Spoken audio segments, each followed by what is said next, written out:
Next is question number 76, which says that minimum area of the circle which touches the parabola y square equal to x minus 4 and x square equal to y minus 4 is. Let us firstly draw the curves. This is x-axis and this is y-axis. So the graph of the parabola y square equal to x minus 4 is something like this, and the graph of x square equal to y minus 4 is something like this, where this point is 0, 4 and this point is 4, 0. As we can see here, graphs of both the parabolas are symmetric about the line y equal to x, right? So if I have to find the area of the circle which touches both the parabolas, then it would be something like this, right? Now here it will touch both the curves where the slope is parallel to y equal to x. That is, slope should be 1 at point A and B. So let us find the points A and B, right?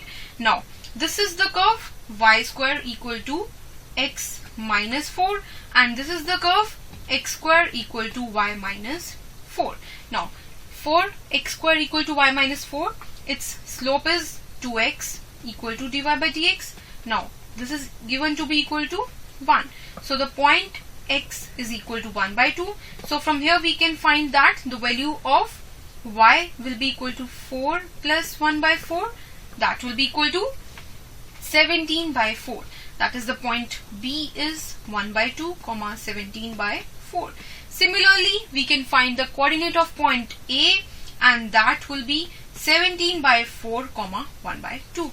Now to find the minimum area of the circle should be such that A and B are the diametric ends of the circle. So we can say that the diameter D of the circle, that is equal to 2 into R, will be equal to, by distance formula, under root of 17 by 4 minus half whole square plus same thing. So we can directly write it equal into 2.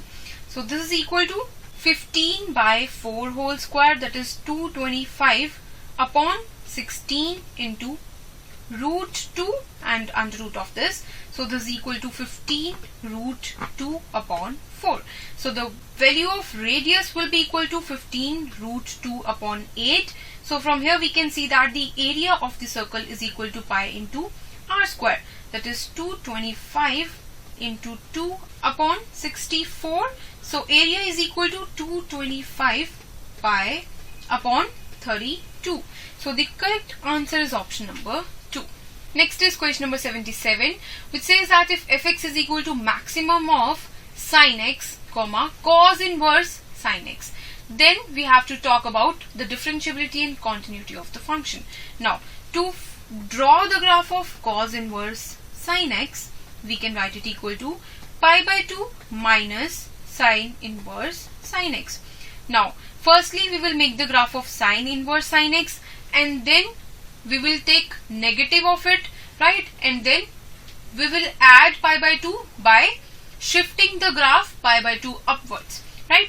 So I am directly making the graph of cos inverse sin x.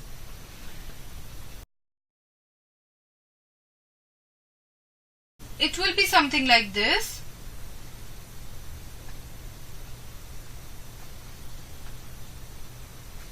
Now this point is 3 pi by 2 pi and this is pi by 2 0 and this point is minus pi by 2 pi.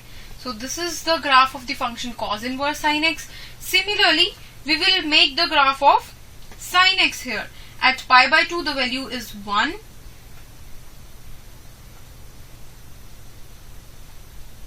So its graph is something like this, right? Where this is 1 and this is pi. So here we can see that the required function is maximum of this. So the function is this one.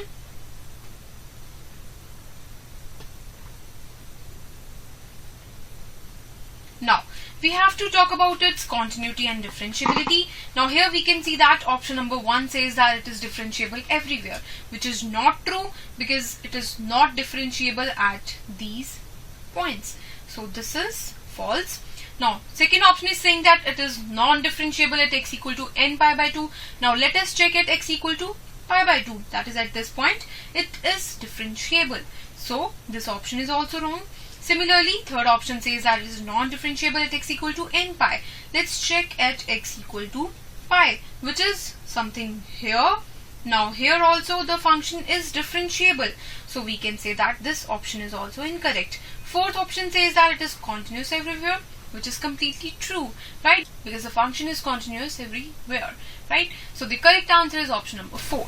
Now let's discuss question number 78, which says that if a vector, b vector and c vector are such that scalar triple product of ABC is 2, modulus of A is 1, modulus of b vector is root 2, modulus of c vector is root 3, and c vector is given to be equal to lambda times a vector cross b vector, then a value of the angle between A and B is. Now here firstly let us take its dot product with c vector.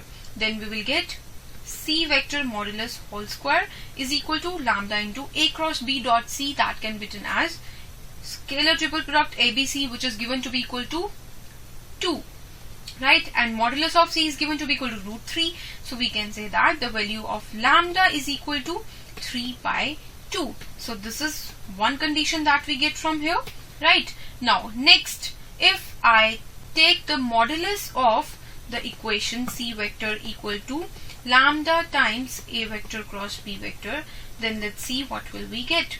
Modulus of c vector is equal to lambda into modulus of a vector cross b vector, so it will give me modulus of c, that is root 3, equal to lambda times modulus of a, that is 1, into modulus of b, that is root 2, into sine theta, where theta is the angle between a vector and b vector.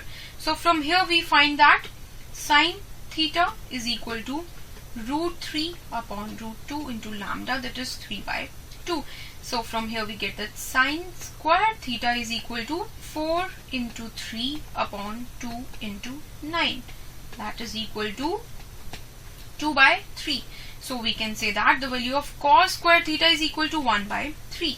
Hence we can say that cos theta can be equal to plus minus 1 by root 3. So we can say that a value of the angle between A and B, that is theta, is equal to cos inverse 1 by root 3, which is given in option number 1. So it is the correct answer. Next is question number 79, which says that the center of a rectangular hyperbola lies on the line y equal to 3x if the asymptotes are x plus 2y plus c equal to 0 and alpha x plus beta y minus c equal to 0, then alpha plus beta equals. Now we know that the asymptotes of a rectangular hyperbola are always perpendicular. So let us apply it here. Now m1 is equal to minus 1 upon 2 and slope m2 of the second asymptote is equal to minus alpha upon beta. So we have minus half into minus alpha upon beta equal to minus 1. That gives me minus alpha is equal to 2 beta, right? So this is one relation that we get. Now also we know that the asymptotes and the line y equal to 3x on which center lies, these three lines are concurrent. We can directly put determinant of the coefficients of the three lines equal to 0, right? So we can here put 3 minus 1 0 1 2 c alpha beta minus c. Now expanding this, we will get 3 times minus 2c minus beta c minus 1 into c alpha plus c plus 0 equal to 0. So we get minus 6c minus 3 beta c minus c alpha minus c is equal to 0. That is, we have 7c plus 3 beta c plus c alpha equal to 0, cancelling c on whole because c is given as non-zero, so c can directly be cancelled. So we have alpha plus 3 beta equal to minus 7. So this is the second relation that we get. So from here we can find the value of alpha and beta as putting alpha equal to minus 2 beta in the second equation. So we get beta equal to minus 7. So we have alpha equal to 14. So the value of alpha plus beta is equal to 14 minus 7, that is equal to 7. So from the options we can see that the correct answer will be option number 1. Next is question number 80, which says that limit x tending to 0 x plus sin x minus x cos x minus tan x upon x raised to the power 5 is equal to. Here writing limit x tending to 0, let us take x common. So we have 1 minus cos x, and here taking minus tan x common, we have again 1 minus cos x upon x raised to the power 5. Now this can further be written as limit x tending to 0 1 minus cos x into x minus tan x upon x raised to the power 5. Now here simplifying this further, we can write limit x tending to 0. Now we know that 1 minus cos x can be written as 2 into sine square x by 2 into x minus, writing the expansion of tan x, that is x plus x cube upon 3 and so on upon x raised to the power 5. Here x and minus x will get cancelled. So this is equal to limit x tending to 0 2 times sine square x by 2 dividing and multiplying by x square upon 4. We will get here x square upon 4, and in the denominator we have x5, and from here we get minus x cube upon 3. Right, now here dividing, and now this can further be written equal to, now dividing by x5 we will get here minus 1 by 2 into 3, that is minus 1 by 6, right, and in the next terms we will get 0, right. So the answer is minus 1 by 6, that is option number 2 is the correct answer.